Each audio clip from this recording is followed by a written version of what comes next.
Everyone to another episode of the People We Know show. And we just thought it would be really important to follow up with our last podcast about race and the church, or actually better said, church and race.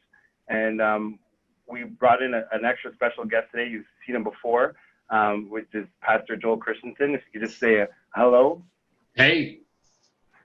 And Pastor Richard's here and Sammy, so if you guys just want to say a quick hello. Howdy.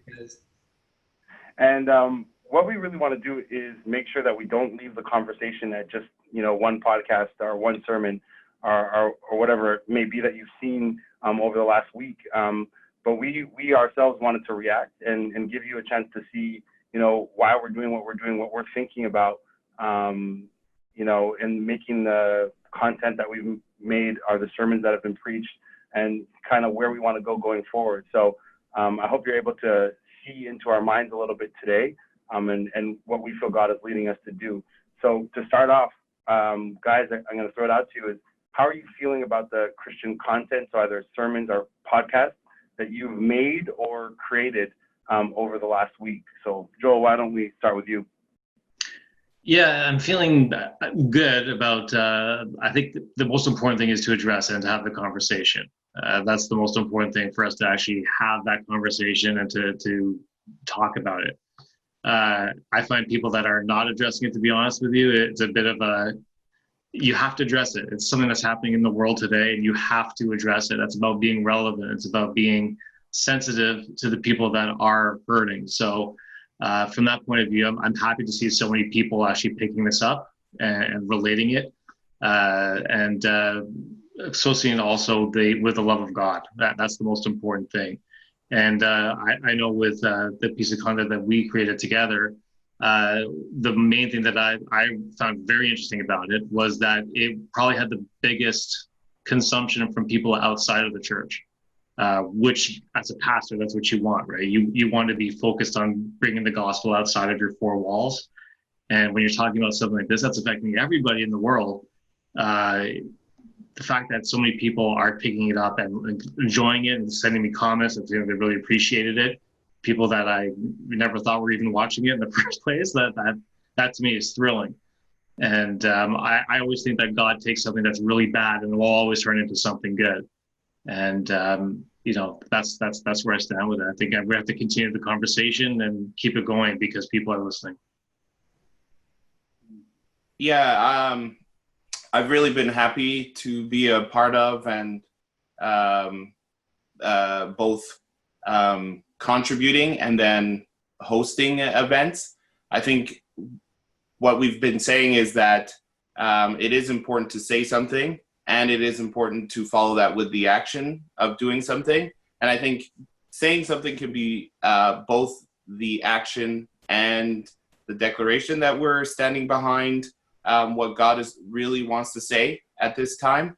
And I think each podcast that I've watched, each sermon that I've watched, whether it be ours or the ones that I've followed, have really been delving into how God's heart, God's love would correct this situation, how it would have brought us out of something and brought us forward. And so it's been so encouraging to hear so much different content, and every time something new and fresh.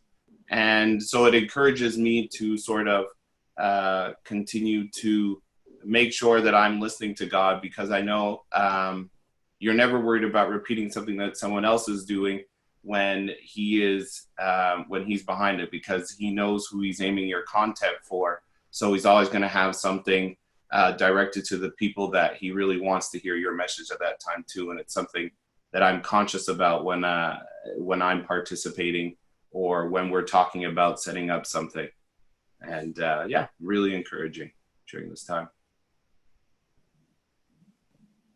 For me, it's been a bit strange, but good. As a white pastor, okay, the first thing I wanted to avoid was looking like I'm giving a performance, but not, as Joel said earlier, not speaking about it. It's like not talking about Christmas on Christmas Sunday, or not talking about the resurrection on Resurrection Sunday. You can't just ignore what's going on, but then trying also to, if you will, explain it in the light of the grand story that God is telling in the world, and the grand story of the gospel is really the challenge. And that's sort of what I tried to do personally in mine. As any artist will tell you, whether you're a painter, a singer, whatever, and I'm sure those of you who preach have felt this before, you never really feel like you did good. But, it's the responses have been encouraging, to say the least. And then also watching Peterborough's service or watching other people's content has been encouraging. It can be, honestly, I'm sure some other people feel a little overwhelming. Like sometimes, and we'll maybe talk about this later, I have to turn things off or just like do something different and remember that I have a family and that I have a job and that I have responsibilities, or just need to pet my dog, because it can be a lot. So, but overall, it's been good. It's been challenging, and it's good to learn some new voices as a white person as well. Maybe we don't have as many as much black content in our lives, in our Twitter feeds and our Instagram feeds, and adding some leaders who I did not know before now to give me fresh perspectives has also been interesting. Honestly, you guys are like hitting the nail on the head. I think overall, I was very encouraged.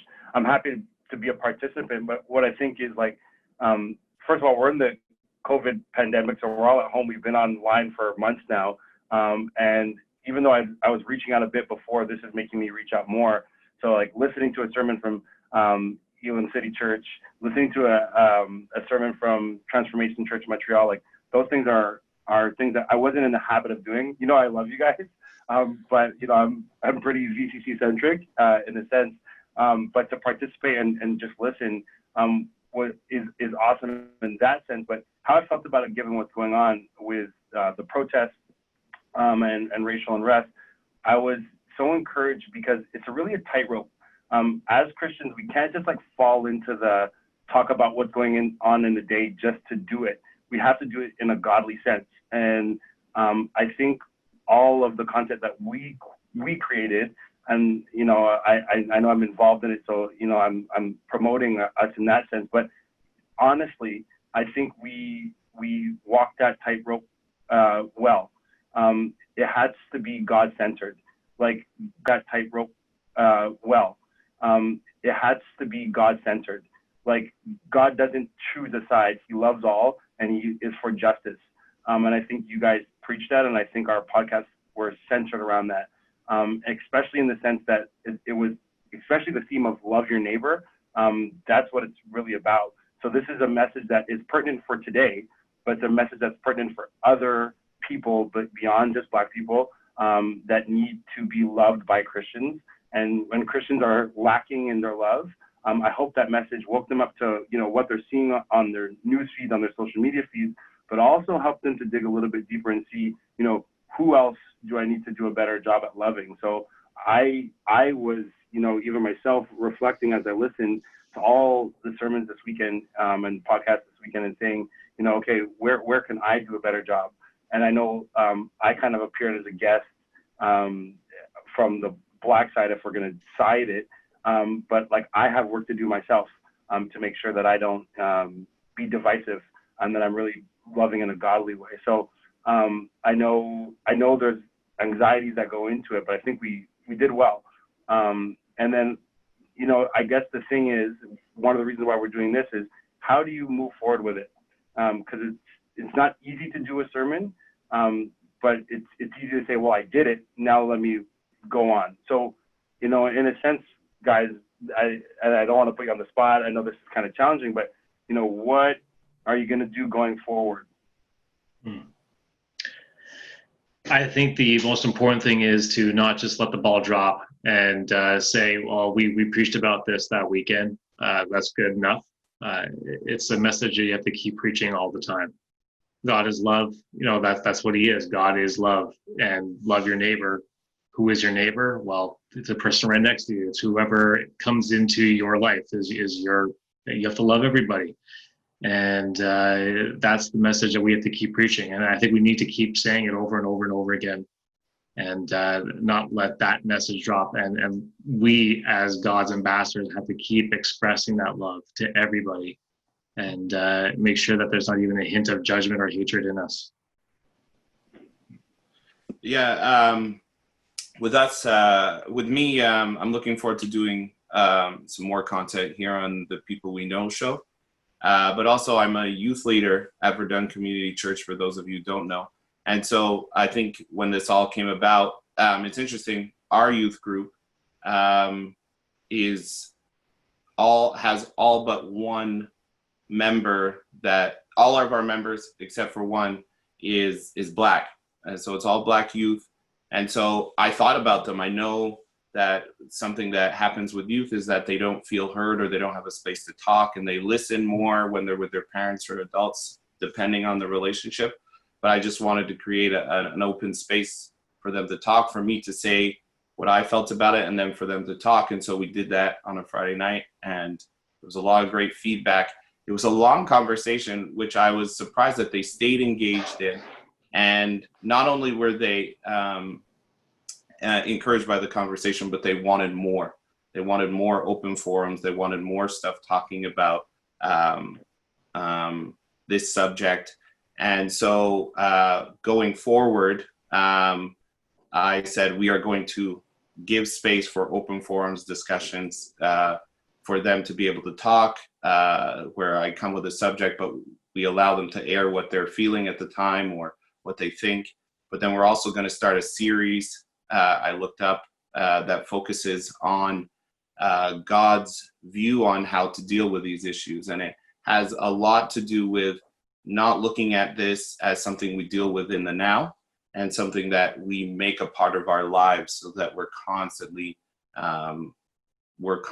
living that life that will eradicate racism and division and disunity, and really put us on a path where we're constantly aware and constantly focused on making sure that God's love is always being shown through us and standing forward. And so that's where we're going to take that content with the youth group. Well, first I want to say that's really great, Sammy, to hear that. I love what you talked about, like creating space or making space.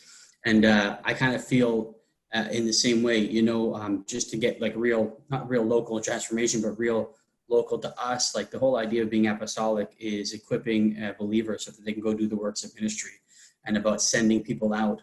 And so I think that what I'm going to try and do best I can is to give space, to give power, to give whatever resources to people who want to create and address this issue, and in myself address it. I may not be the best situated person or the best to do it, but if I can help other people that can, that might mean other podcasts or other shows or sermons or art or whatever it may be. We have to try and find that, because addressing this issue is not the only thing. The end goal is that God's glory would be shown all over the earth, right? So it's to know God and to make him known. And so part of that is demonstrating to the world that racism can be eradicated through the love of Jesus Christ. And so we have to start with us, first of all, ourselves, and then we have to do it in the church, and then try to demonstrate how that's done to the world. So if we can do that, and whatever tools that takes or whatever form that takes, that's kind of where I want to go. I like what we're doing now, and I think it's interesting. And I know there's going to be more things to come. And that's what I'm looking forward. I'm looking forward to that. And I'm sure even between now and whenever we look back at this, we'll say, wow, look how far we've come. It's so encouraging to see that you guys are all kind of like on the ball with it, in a sense, what you want to do going forward. I know for me right now, I'm kind of like, not really in a limbo, but as a teacher, the school year is coming to an end. I can't, go into my classroom and preach without saying God's name. I can't go into church and do it in that way, in a sense. And I feel challenged. And I'm going to use a real long-time church word. I want to avail myself. I want to make myself available to people online. I want to encourage. I want to educate where I can. So I think for me, my challenge is just to pick and choose my spots. I'm not a person, even though I'm on this, that's as social in certain ways as you might think. I'm not great with texting people back or calling back and stuff like that sometimes. So now I'm feeling, for me, the personal challenge is to make sure I do that stuff. to write people, to share content, to force myself into some uncomfortable spots to make sure that I am, doing God's work in that sense. And for me, part of it is making sure that what I'm sharing is worthwhile, and that people have when they watch or read or listen to something, has a clear godly purpose. And I think, that's going to transition us into, what I want to talk about next is, we're all, on social media in different platforms. We read or watch the news in different ways. And the thing is, yes, there are Christian news sources, but a lot of the ones that, at least I know for me, I check are, secular ones. I read the New York Times. I follow, podcasts from different networks. I watch videos that I see posted online. So there's a lot of media. It can be overwhelming, like you said before, Rich, and a lot of it is not Christian. So how do you, as pastors, as a youth leader, even myself as an elder, how do we make sense of all this, not lose ourselves to the reactionaryism that, like, people are just, they get all these emotions from what they watch, or they feel overwhelmed and they disengage. Like, how do we balance all this media and all this information as Christian leaders? I mean, I think there's two ways to look at this. First off, from a secular point of view, we are living in the information age. So there is such a thing as information overload, first of all. Second of all, we need to also realize that there is a bias in every single form of media. Everything that's out there has a bias. And as a conscientious media consumer, you have to kind of figure out what that bias is on your own. You have to figure out, okay, I'm taking this information and let me try and separate the facts from what is a bias. And by doing that, you can kind of come to your own conclusions.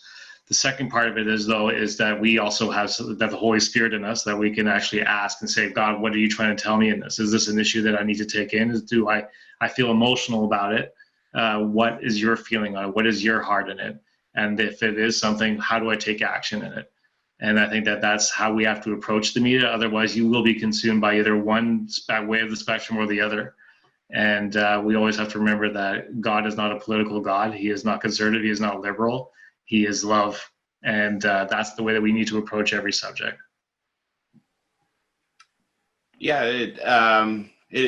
Oh my gosh, Joel, you hit on so many great points there. Why did I have to follow you? I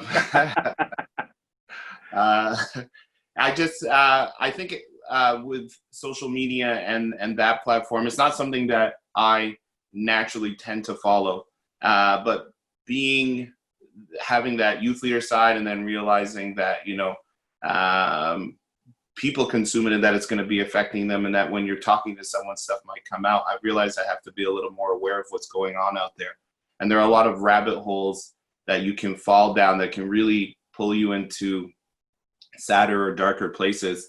And I really feel that what it is like Joel said, to balance that content is to look for, to sit back, see what's going on, evaluate it, pray about it, get God's discernment on what you're hearing and saying and what's really going on behind, going on people's hearts.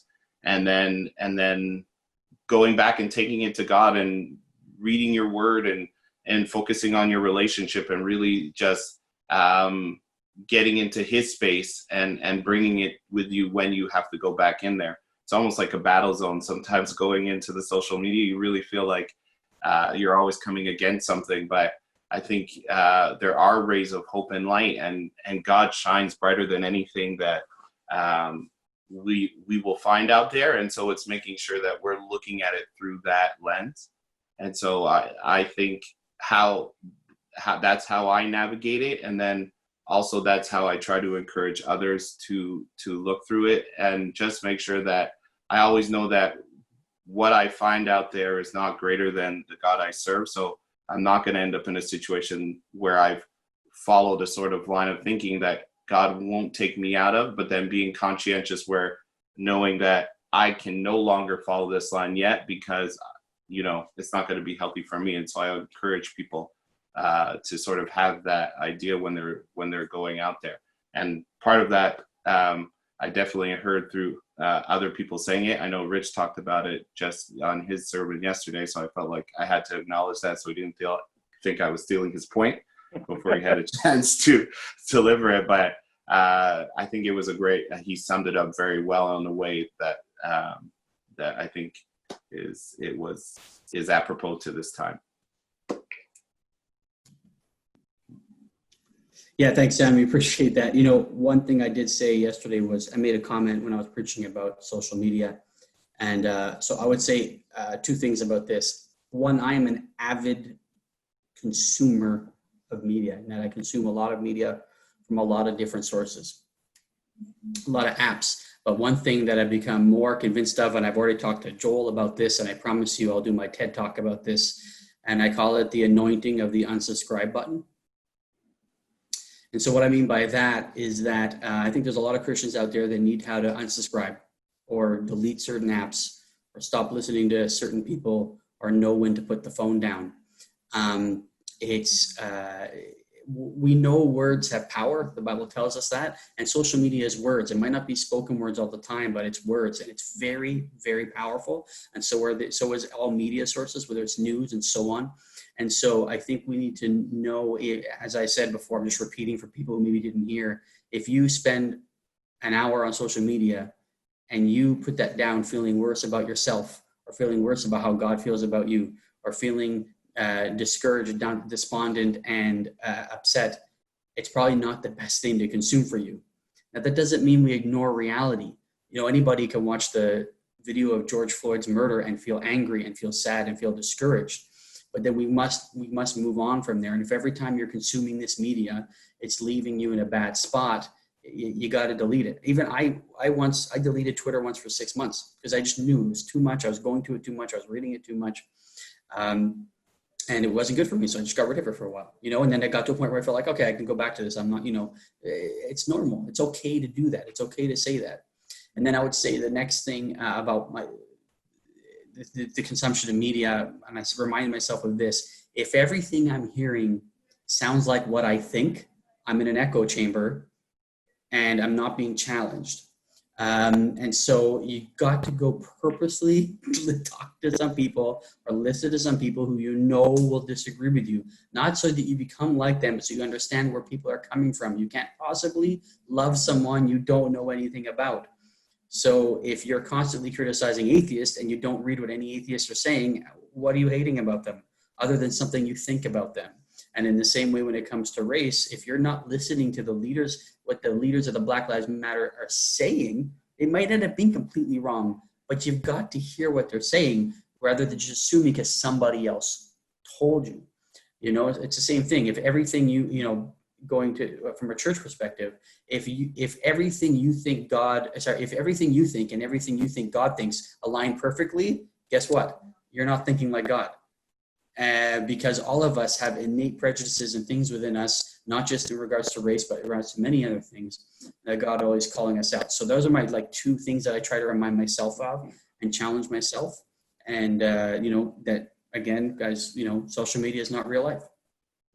Man, Rich, that hits me right in the heart. I am like you. I'm an avid Twitter user, and I've gotten to the point now where I'm like, sometimes, what benefit am I getting from this? Especially if you get into the weeds and you're reading in the comments and then you're checking people's bios to see who this person is and who's credible, who's not. So there really is a thing where you got to guard your heart. You have to guard your mind as well. So I know for me that consumption diet is strained. And then there might be people that are like me. When there's a tragedy, and then when there's a movement that follows it, I feel so wrapped up in it. Like the movement right now, Black Lives Matter, changing racial discrimination and systemic racism, all these things have been things my whole life that I've followed. From when I was young, I've talked about it before. I have a Ghanaian father who, I'm not going to say his date of birth, but it was born a long time ago, and has seen a lot of things. And, he told that to us as kids. And so what it left me with was a strong sense of having to know Black history and know what's going on now. So then when I'm online now and I'm seeing, frankly, too much, or I'm too I'm over consuming, I have to step back and say, okay, there's a line here. There's a point where it's not good. It's not productive anymore. And I know for myself, I have to watch that boundary, because then at the end of the day, I have to say, well, if I'm spending all this time there and I'm spending time with my son, I'm spending time with my wife, what time am I spending with the Lord? And I know, like, some people right now will say, it's important. This is an important issue. It's not more important than God. And God is the solution to it. So knowing a few more facts or seeing a few more videos online isn't going to help you in comparison to spending that time with the Lord, whether in worship, whether in reading your Bible, whether in prayer, or whether just making the wise decision to step away. So I'm totally with you there. And then the other thing for me too is knowing the voices that you're listening to and what influence they have on you. So especially, and I know we're saying this as like budding podcasters, and people put sermons out online. When you listen to someone over and over and over again, you feel like you have a friendship with them. They gain a credibility with you. But like, I've listened to podcasters, honestly, probably for like 7-8 years. I've never met them. I don't know them. I don't even exactly know what their beliefs are. But because I've listened to them for so long, they have a certain credibility with me. And there's a danger in that. So we have to always kind of recenter ourselves and say, like, where is God in this? And it doesn't mean that everything that is secular is bad, but it also means that we need to be wise in what we're taking in, what we're consuming. So, especially given what's going on now, a lot of people are being told to educate themselves and listen, and that's good, but listen to the Lord first. Listen to your pastors first. Call your Christian friends. That's one of the things I'm doing now. I'm trying to talk to other Christians, see where they're at, because I don't want to just be led by non-Christians in something that I think needs to be solved by God. So I think when it comes to media, like this, we could talk a lot more about this, but these are all good ideas to have in mind, to be discerning online and what impact it could have. So guys, really, I want to kind of leave the floor open for a second if there's anything that we didn't hit on. Rich, I think you had something you want to ask? Yeah, one thing you made me think of, and I would like to add, I think that a good skill during this time or any time for Christians to learn, and it's tough for all of us, is sort of twofold thing. One, it's possible to like something about someone, for example, admire an actor for being a good actor and the movies they're in, even though that actor despises Christians. Okay? A painter might paint a beautiful picture, and they could be a hedonist who has nothing to do with Christianity. It doesn't mean that painting now becomes ugly. Okay? I know the world sometimes can treat Christians like that, but we can't reciprocate that. And so online, you might see somebody who's involved with something and think, I'm throwing that person, I'm never going to listen to anything that person says because of their affiliation with something or whatever. But those things, change. Anybody, look at the way you spoke 10 years ago, the way you speak now. We change, people mature, people change. Sometimes for the better, I know sometimes for the worse, but don't be so quick to throw people out. But also on the other side of it, and perfect point you talked about, that sort of like engaging with podcasters or even celebrities. I've, in my time on Twitter, I've had a couple of like what you call celebrity interactions, where they've responded to something I've said or done, right? And to me, it's a big deal, but to them, it's meaningless. I'm just another person in the sea of many people. Okay. And so to be careful not to think, again, it's not real life. Little story to tell you. Years ago, when my nephew was here in Canada, and we brought him he wanted a Brendan Gallagher shirt. And for those of you who maybe listen don't know, he's a famous hockey player in Montreal. He's one of our favorites here. And so it was Christmas, and I tweeted at Brendan Gallagher just randomly saying, hey, my nephew thinks you're the best player. He saw your game. He loves you. So he took it. He retweeted it, say, cool. And like thousands of people were liking it, whatever. And so for us, we were spending the whole day going, oh my God, this is awesome. Brendan Gallagher, da, da, da, da. But for him, he just retweet. It's nothing, right? So don't overemphasize and don't, in any way, good or bad.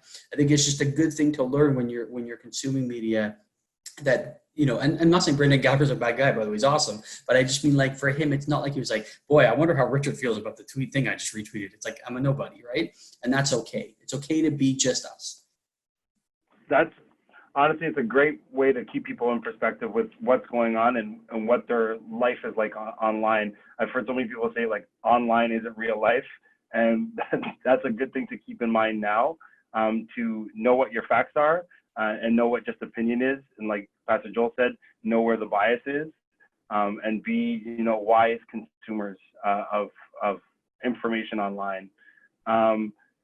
Pastor Joel, Sammy, I guess I'll speak for you in saying, you know, thank you to everyone, Rich as well, Pastor Rich as well. We thank you so much for joining us again tonight. And we hope that you see us as people that you can trust.